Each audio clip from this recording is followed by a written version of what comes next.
Welcome, everybody. Thanks for being here. I'm Stephen Russell. I am the director of the School of Social and Family Dynamics. And we're really excited to have this panel discussion on careers and social and family dynamics. We have two great panelists. One person wasn't able to come, but we have two great panelists. And the way we're going to do this, and we're recording, just so you also know that is happening in the background. So that people who can't be here in person can see it later. I am going to just briefly, I'm going to do the kind of introduction from their bios of our two panelists. And then I'm going to ask them each to talk with us to briefly share their career story. And then I have questions that were generated from students and Stacy and Shelley and me and Professor Foster and me and Shelley. And then I think we're a small enough group, we can just maybe even do introductions and, midway through and just have a more one-on-one kind of conversation. But the two panelists, Brittany Brown is from the Family Human Development class of 2012. Yay. Is a quality first assessor at Southwest Human Development and has nearly 15 years of experience in the early childhood education space and nonprofit sector, and is committed to helping young children thrive across different areas of their development. And her work has done things like coaching and assessment and training and supervision and home visits and classroom management, supporting children and families. And so we're really happy to have you here. And Michael Goodman is from sociology, class of 2015, attorney and board member at Guest Rosenfeld PLC. Did I get it right? Yeah. And super interesting, works at the intersection of law and public service and public policy, helping cities and towns and counties and other entities deal with their legal needs and their legal landscape. So he's works with policies and ordinances for cities and communities. Which is super cool, helping them think about their infrastructure, protect the community resources, promote transportation, accountability, that kind of thing in government. And does some other community work, is on Arizona Board of Osteopathic Examiners, is on the board, serves on that board, and to help oversee medical practice in the state. Thank you for doing that. Yeah. And so I'll just, shift over to each of you and ask if you would share your career story since you left ASU. Yeah. All right. Thank you. Yeah. I'm so glad to be here. Thank you for having me. Directly after graduating here from ASU, I worked at a corporate child care center here in Tempe called Bright Horizons. I worked with kiddos 6 weeks up to 5 years old. Initially was a floater there, just kind of, went where I was needed. And then I became a lead teacher in the ones classroom. I ended up falling in love with it, stayed there for a few years. I moved up with those 1-year-olds to the 2-year-old classroom, worked with toddlers for a bit. And then I started with Southwest Human Development as a quality first assessor. I found out through that program from being assessed myself at Bright Horizons. And I was like, what's that? Like, what's that position? I want to find out more about that. So I've been with Southwest for about 10 years. I took, in 2024, I had a little bit of career exploration. I worked with City of Phoenix for a bit as a home visitor with their Early Head Start program. And then I also worked in a school district as a permanent sub. So worked with kindergartners up to 8th grade, just wherever I was needed as well, kind of explored that part of education as well for the older kiddos. And then I also worked as a program manager with a local literacy program called Read Better, Be Better, where we worked with kiddos as an enrichment literacy program after school to help improve literacy and build leadership skills. And then I boomeranged right back on around to Southwest, and I'm with Quality First again. Been with them back for a year, and that is my ultimate passion, is early childhood education, just having a positive impact on kiddos and their future. So it's neat. Well, thank you for doing what seems like a lot more important work. Thank you. I graduated in 2015 and always thought, well, for the last few years before that, thought I wanted to go to law school and thought that it would be easy to get into law school, and it wasn't. So I worked at a medical practice. I had a bunch of jobs for years. I did work with some kids doing some in-home stuff. I really enjoyed that. But after graduating, I started studying for the LSAT and didn't do very well. And so I started studying for the LSAT again, did better. I got into ASU law, but so I got into this trial program that they were doing where you weren't admitted as a law student first. You're admitted as a Master of Legal Studies student. And then if you prove yourself that first semester, then you get to stay and continue the legal program. And I don't recommend that because it's incredibly stressful, but it worked out for me. And I didn't know what I wanted to do all through law school. I had no idea what I wanted to do. I just wanted a job. I met my wife, and she works in city government. And that started sounding interesting to me as well.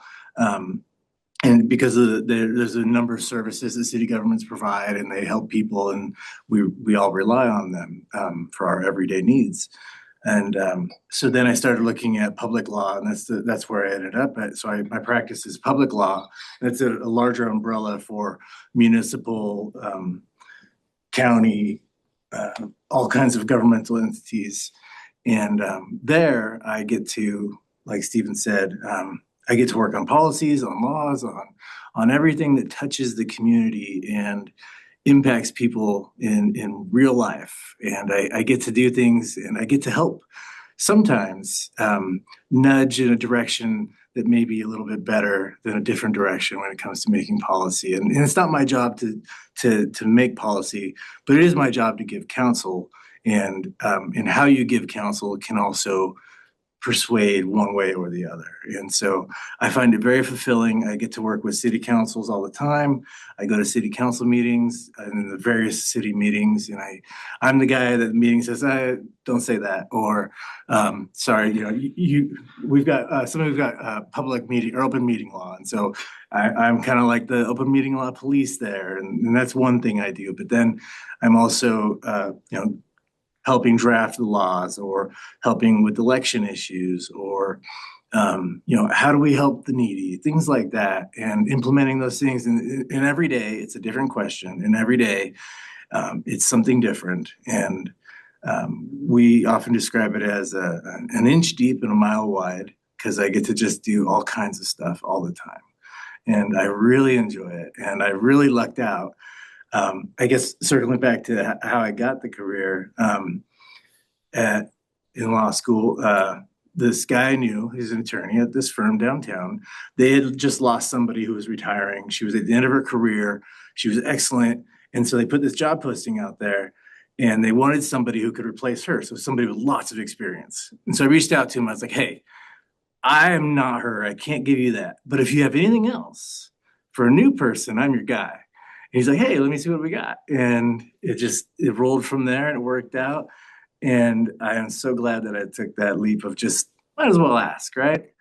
And it worked out. And like I said, I'm really happy doing what I'm doing. That's great. Well, maybe that's a follow-up. A follow-up is or we can think about it as a theme as you talk about other stuff, is like the nonlinear or the surprises along the way, or the things that you might not have expected. Both of you have told these stories about the way that your path shifted or took a new course.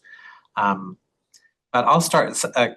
I've got a couple of, they're kind of related questions that are inspired by questions from students, like kind of integrating some of the questions from students. But how did your major, or how did, what you learned here, maybe not just in our school, but, how did your work from sociology or family human development help build a foundation for your career, or kind of what kind of experiences that did you have here that helped guide you in your path?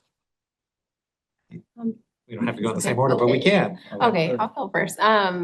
So for sure, of course, like the coursework was super relevant and applicable. Things that I use on a daily basis still to this day. I don't know if it's still around, but when I was here, there was a program called ASU Reads that I was able to work with for a semester. So we worked with kiddos at a local, I want to say it was in Scottsdale. After school, I had experience creating lesson plans and activities for that child, and having the experience to work one-on-one with that kiddo was a neat experience to get hands-on experience and know kind of what I was interested in and what I would be getting into. So that was a neat experience. And just having the wealth of knowledge of my professors, having their office hours and knowing that I can go to them for help and guidance was super beneficial for me. For me, I feel like, especially with my sociology studies, I got two big things out of it. One was that it required me to challenge a lot of my assumptions. And even if I didn't want to, they were going to be challenged. And the other was seeing things through a different lens, right? I grew up very privileged. I grew up where everything was this way, and it's going to be this way, and things are going to work out and be fine. And turns out life isn't just going to be fine. But I got to the college, and I was probably a jerk at times because I thought I was challenging things and being a different perspective, but I think I was really just being a jerk. But that was before I'd even had any sort of like awakening to what really mattered in life, and I was still taking these positions and trying to defend them, but they were wrong. But that was part of the coursework, and it was part of the discussion that I got to do. And I didn't realize it at the time, but it was really, again, causing me to confront and challenge these assumptions, and then also start seeing things through someone else's perspective, and understanding and getting to know people and groups, and understanding what impacts them, and how can I see it through their eyes. And those are the two things I think that really started my path towards, I feel like, being a better person, but really just starting to appreciate people more.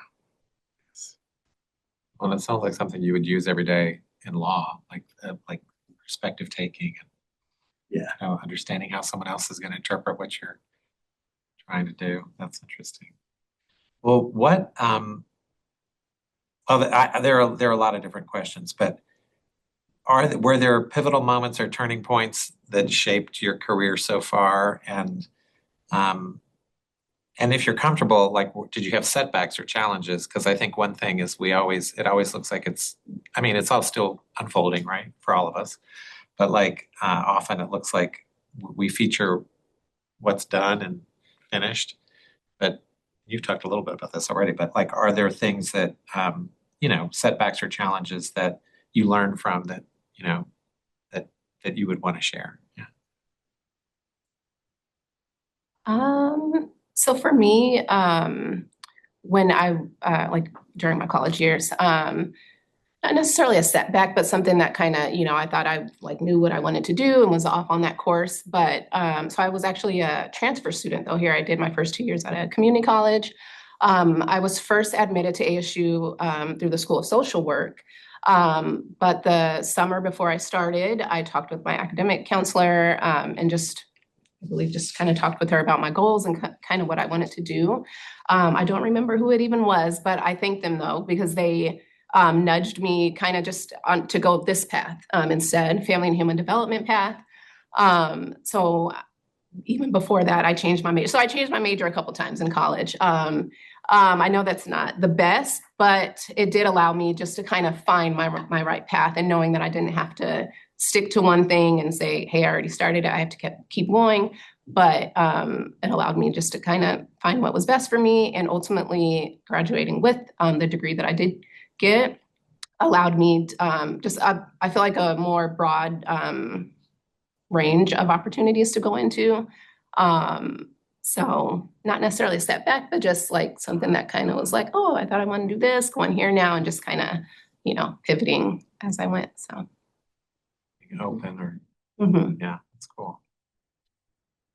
I feel like for me, my biggest setback started actually back in mid 2000s, early 2000s. So I used to be an intravenous drug addict. And, big surprise, right? I was a total junkie. And so earlier when I said life isn't going to just be fine, that's where it wasn't fine. But I thought it was going to be, and that's how I ended up in that mess. But that was probably the most important thing in my life, was getting through that. That changed everything about how I saw the world. Again, still was a jerk, but it changed everything. And but getting through that and being one of the lucky few from my cohort of people who were, dying right and left, really gave me a great appreciation for life. But it required me to learn new skills that I didn't learn because of that. I feel like a privileged upbringing where I wasn't challenged. I didn't learn anything. And so after I got clean, I had this job at a gas station / laundromat, and it was up in the mountains. And I literally rode my bike uphill, both ways uphill, because of the hills in the snow to get to work at this gas station, which was awful. It was so bad, and that's when I kind of had one of the awakenings of like, this is not what I want. And so prior to that, I had always failed at everything. And so I started online for one class. I was like, I just got to finish one class. And so I did that. I finished one class. And then the next semester, I tried to do like 2 classes. And then I just kept building up from there. And finally, I was like, oh, I think I can do this. And so I chose a degree that I enjoyed, because I'm probably not going to enjoy something that was too hard, or I'm not going to finish something that was too hard, but I will finish something that I enjoy. And so I pursued sociology. And it was from that growth experience, I feel like, from getting clean and going through the years of really intense struggle, and just, I don't recommend it. But if you do know anybody who's struggling, talk to them. I do encourage people to be very open about that. And I try to be open about it because people aren't talking about it when they could be. And so if that helps anybody, I'm happy to. But so that was a big, setback for me in life. And so I didn't start getting my actual college degree until I was, I guess I was 33 when I graduated. Because I had started right after high school, and I took a bunch of courses, or I signed up for a bunch of courses and then didn't go. Which, by the way, if you ever do go to law school, those still go towards your GPA for law school, if you don't properly withdraw and everything. So pay attention to that. So I had all kinds of setbacks that I just, created for myself, and had what turned out to be a lot of hardships and everything. But again, I needed that. It was very important for me to have that experience, and it plays a part in my life every day. And I really appreciate that I did that. I don't ever want to do it again. It's amazing. It's amazing. Have you heard about the Welcome Back program? No. Is it called the Welcome Back for people? It's a new initiative that's starting this year for people who started a degree but didn't finish. And so ASU is giving scholarships for every credit hour that you finished. You can get a scholarship to, help fund, help support enrollment to finish your degree. It's a cool idea. It's like we didn't, things happen, but to the extent that we didn't support you to get it done, how can you come back now and do it again? It's a great, one of the things that makes you love this place, right? It's really cool. That's cool. Those are amazing stories. Well, I have a couple more. One is, what is your profession like for someone new to the field? What kinds of skills or training or personality or whatever it is do people need to be successful in the areas that you're working in now? Yeah, is it okay if I go? Go. Okay, we'll just stick with it. Okay. We'll just keep with it. It works for me. All right. So I would say specifically for being an assessor with the Quality First program, so kind of just to explain what that is, I know it's not always self-explainable, but so I travel throughout the state to licensed childcare centers. We use tools such as like the Eckers, Itters, Fickers, and the class tools. So just environmental rating scale tools. We do assessments, typically about 2 to 3 hours. We're measuring like the materials, what they have access to, the teacher interactions, safety, health, all those things. And then the sites receive a score and a star rating based off those findings. And then they receive also supports from like coaching and things to essentially just create goals and help improve the quality of the centers throughout the state. So I would say the biggest thing, or a few of the biggest things, are definitely report writing. You have to not necessarily love to write reports, but be okay with it because it is a ton of report writings based on your notes and things that you find. I would say the ability to be able to observe while remaining objective and just basing your findings off what the tool is looking for that you're using. And then in general, there's an extensive training. You have to be reliable before you go out and use those tools because it is high stakes rating. So depending on, what that looks like, it could take 3 to 6 months before you're actually out in the field on your own.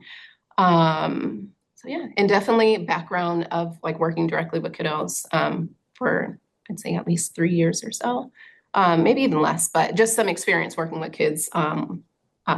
That hands-on experience is helpful. I feel like you probably need lots of patience. Oh, definitely a lot of patience. Working when you're in the classroom, working with them. When I'm assessing in classrooms, that I'm not, we're more of that fly on the wall. So if a classroom is like chaotic and a lot of things going on, not necessarily, I mean, I guess I don't have to have patience because I'm not, but you have to be able to like remain neutral and still gather what you need while still, being in an environment that could be tough to, hear an infant cry for an hour straight, and things like that. So yeah, thank you for, I tell my kids that I just do homework all day. I read and write, and I do a lot of reading and writing, and that's the basis of what we do. And I wish I was a better reader. I'm a really bad reader. I'm slow. I have to read over things multiple times usually. So if you're good at that, law might be easier for you. It's certainly easier for other people that I work with that can read really well and quickly. But it's something you can overcome. I have for the most part, I think. And then a lot of just the interpersonal skills and things of talking to people and getting to know them. It is really difficult to stay neutral and to not speak up. I think that's pretty common for most attorneys is we want to talk all the time and I'm just going to continue talking like that. But that's a really valuable skill to stop or to know when to stop talking. But really, reading, writing, thinking about things, being willing to think about things from a different perspective. Like with writing a law, well, of course it means this to me, right? But it may not mean that to everybody who reads it, and it may not be interpreted the same way. And so we need to think about that and think about how mistakes may be made in interpreting it and how we can do better. And so one of the things I really enjoy is there's a lot of mechanics to writing certain things like laws. And that's really enjoyable for me. And so that sort of skill is really useful. It's a very, very broad field, all kinds of different law. I don't go to a courtroom, fortunately. I'm glad I don't, but some people do. And there are a number of skills that are really useful for that. One thing that it doesn't matter what career you go into, I think that I wish I would have done earlier that was propounded for me that I didn't do was networking and just getting to know anybody in the field that you want to go into and just asking to have coffee with them or whatever is something I didn't do enough and I wish I would have, because ultimately I got my job from somebody I knew that I'd networked with once 2 years before. And if I had listened to the advice everybody was giving the whole time, that maybe that would have happened earlier and I would have stressed less. But so homework skills for the most part, and then some interpersonal skills if you can get them. That's interesting. Well, I noted that went back to Southwest Human Development, which suggests this issue of like the people you know, your networks, your thing. Yeah, and it's interesting that you mentioned that because that was a piece that I feel like at in my college years and just the beginning of my career that I didn't do enough of. So that piece of me like wanting to kind of just get out and explore and do other things was that like I need to like not necessarily like network to find a new job or anything, but just to like be in the field and kind of, get to know others that are doing the work as well. But then realizing that I don't necessarily need to switch jobs to do that. Like you can do that like on your own as well. You can do volunteer things, you can join boards, councils, things like that to network as well. So. Well, I love that you, Brittany, that you like combine your experience and interest with working with little kids on the one hand with this like really institutional structural, assessment work it's really cool. I mean, those are really different things, but they're they're not. I mean, Yeah. this is me being ignorant, but Yeah, that's really cool. Yeah.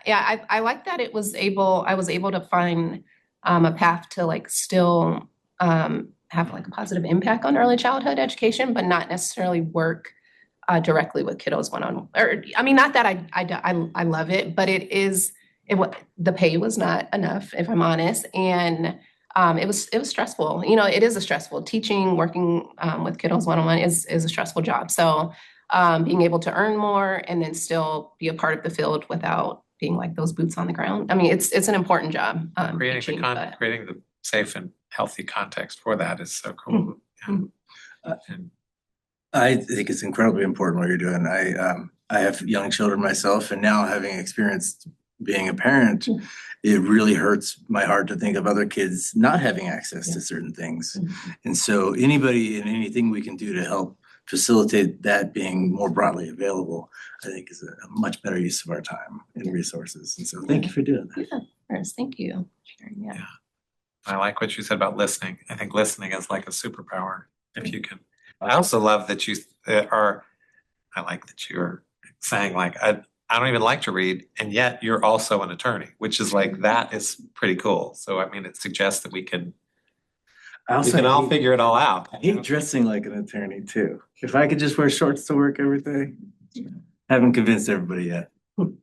Well, this will be the last one and we can just like have conversation, but what advice do you have for students today, for our students in the room, students who might watch this in the next year or so, advice you might have for students as they're figuring out what they want to do next? I would say that, whether you're a freshman, sophomore, like whatever year you are, if you don't know exactly what you want to do after school yet, or, for your future career, it's okay. There's we're going to be working for a while, right? After we graduate. So there's time to explore, find new things that are even out there. When I went to school, I didn't know Quality First existed. Matter of fact, I don't think it started in 2009. So it wasn't really even necessarily a thing. So there may be things out there that you don't even know of that you'll do in the future that you may grow to love. So it's okay if you don't know. If you just are aware of like what you're passionate about, things that interest you, and know at least what field you want to go into, just kind of do research, look for volunteer opportunities, internships, things like that to kind of know more about that field. But I would just say, try not to stress. Like it'll all work out, kind of like don't plan, but don't plan too much, just go with the flow sometimes. But yeah, it's okay if you don't know exactly what you want to do yet. I agree. I don't even know what I want to be when I grow up. I that's kind of what I was thinking too, is on the lines of, don't take everything too seriously. It's going to work out. Nothing is really that important, and the things that are really important, spend more time on those. For me, my job is an ancillary thing that I have to do so that I can be dad. And that's my job. Dad and husband. And if I could just do that all day, every day, that's what I would do. But I can't, so I have to work. So I found a job that I enjoy and it feels impactful and everything.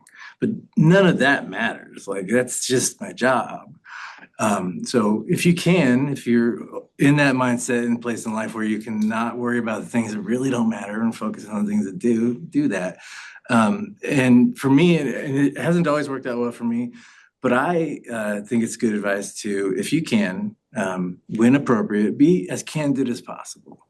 I, for one, love just opening up about things, and sometimes too much, but it can be disarming for people sometimes. Sometimes it can be uncomfortable, but it also forces people to have conversations about things that they aren't going to have if they're not put in an uncomfortable position sometimes. And it doesn't always have to be uncomfortable when you're being candid about something, but we don't have to have walls up. We don't have to have pretenses all the time. Sometimes you do have to, and that sucks. But when you can, be open and candid and allow conversations to happen with other people who can also try to be like that. Right. One of the things I worry about higher education, I'll just say this.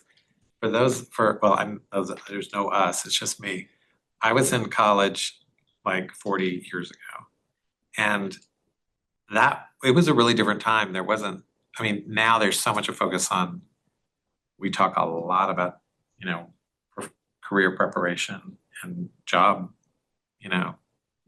and pathways. And we just didn't talk about, we just sort of like figured, I became a social major because I thought it was cool, not because I didn't have any idea what I was going to do with the social major. So kind of worry that we get these you got to get a credential in this thing. And that's not a bad thing if you know that that's what it is. But like, I think that advice to like explore and look around is great. Thank you for that. I remember thinking, once I got my degree, all of a sudden my boss is going to pay me more. And like, that's not how it works. Like, you don't just get your degree and all of a sudden you make more money. To something Brittany said, like, it does open up opportunities, but you do have to go after them. Like, it doesn't just, result in more money. Right. Well, maybe we just open it up to any reactions, or doesn't have to be a question. It can be a question, or it can be just a reaction or a suggestion. Maybe if you have one, you could tell us your name and what your connection is. What your major is, or your program. Yeah. My name is Madeline. I'm a sociology major with minors in justice studies and Chinese. And I wanted to ask the two of you, what has been like your favorite subject area in the majors that you studied back then? So Soc and FHD, like what was something that like really drew you into that field of study?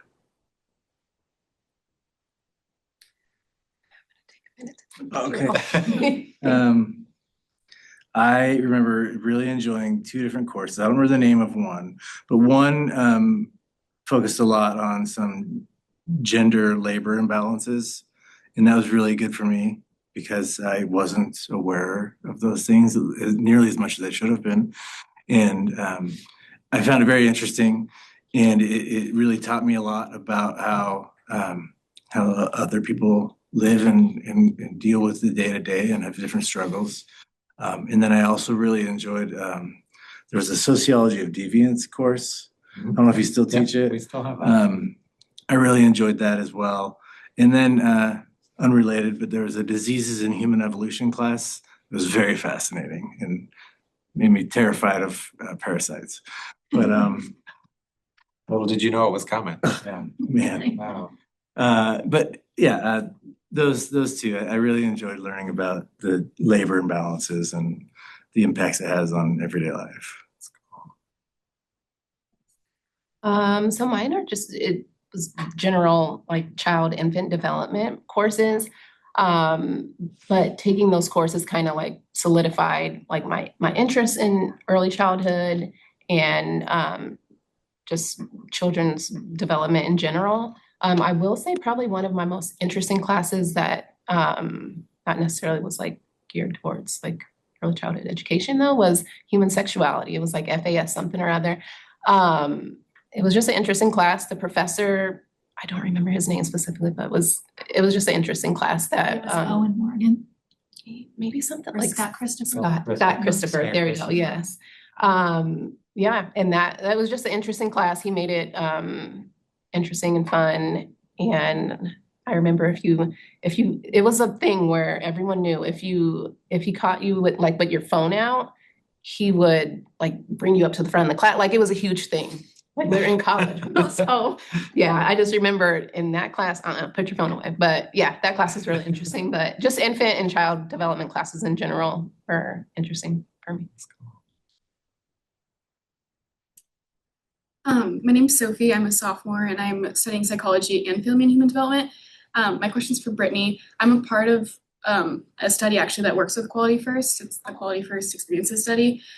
So I was just curious because we're working to see how the quality of the different programs are affecting their readiness for kindergarten and hoping to use that with like the funding for tobacco tax and all that stuff. So I was just curious, does funding impact your job at all, be it with all the early childhood program stuff or not really? I'm just curious. Yeah, great question. Yeah. So yes, so Quality First is funded through First Things First, which is built by the tobacco tax. They are in the funding for that is definitely going down because now, there's a lot more moving to using vapes and vapor products and things like that.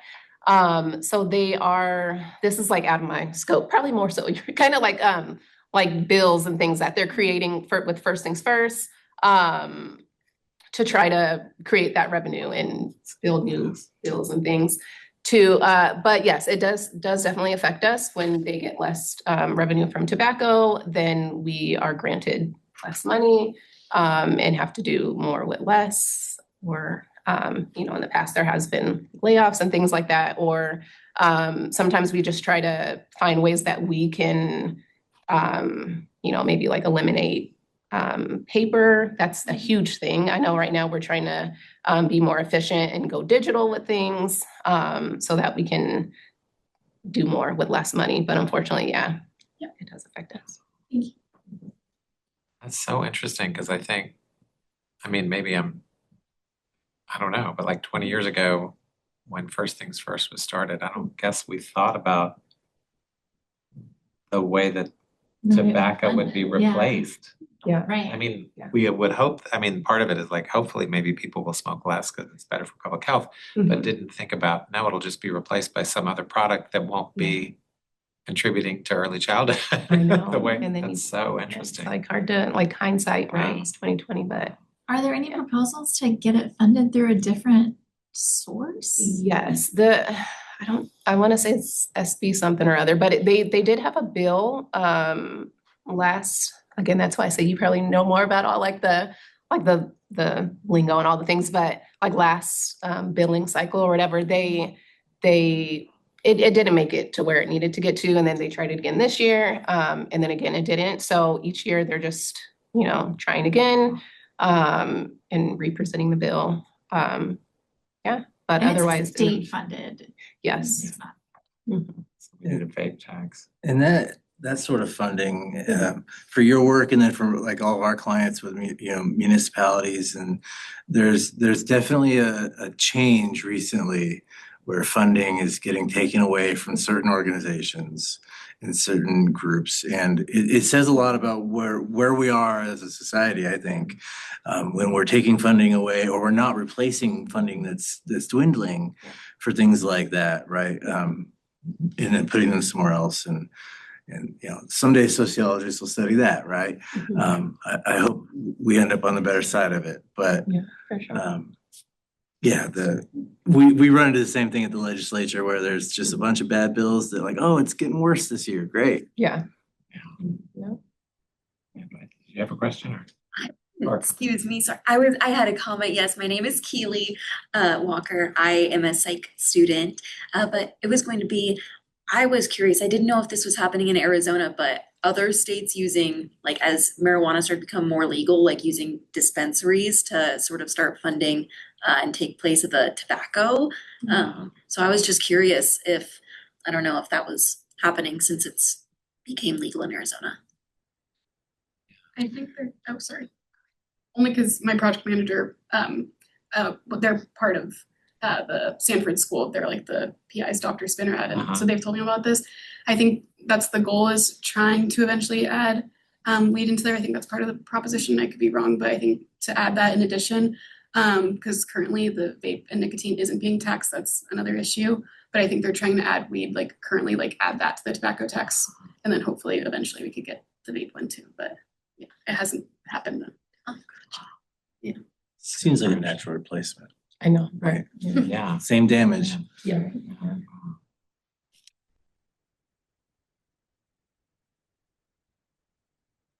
Yeah, nothing to add to that. She answered it perfectly. I know. And I'm not That's why super we have, knowledgeable on that part, so I didn't want to speak to it, but yeah, it's that's why perfect. we Yeah. have great students that already. That's great. No pressure, but any other thoughts or questions or advice? I just have a quick question. Did you work at the CDL, I'm sorry, what? the Child Development Lab? Oh, during my time here, I did not. But yeah, that's something I should have done or like found more about.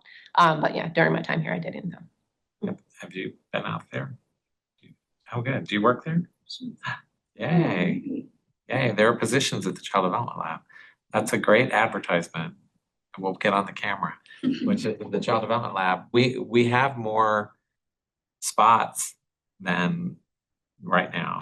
And that is like a right here, like literally 2 buildings over on campus practicum internship. Yeah, there's the practicum class and the actual working as a student worker. As a student worker, yeah. Nice. So, And you're able to be paid. Yeah. Oh, nice. and I think like Brittany was saying, like, you know, you think, oh, I'm doing this thing, but it becomes real experience Mhm. on your resume when you're doing the next things, you know. Those sorts of experiences, I guess it's more advice while you're in school, internships where you're doing real work, experiencing the real issues that come up, and not just like big issues, but like, how do I write a memo, right? Or how do I write an email to my boss about this thing? Like even those things, I know it seems silly, but one of the best courses I took in law school was writing for legal practice. And it was literally like, here's how you write billing entries, and here's how you write this thing that everybody assumes you know how to do because you're an attorney, but no, you don't know how to do it. So if you can get real world experience at the Child Development Lab or things like that, do that as much as you can, because it'll make your life easier. That's right.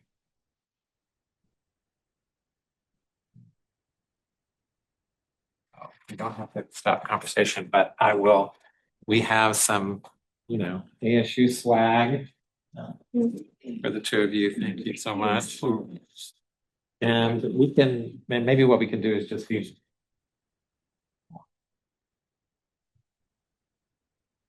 I just really appreciate you both coming and talking with the students, and Thank you.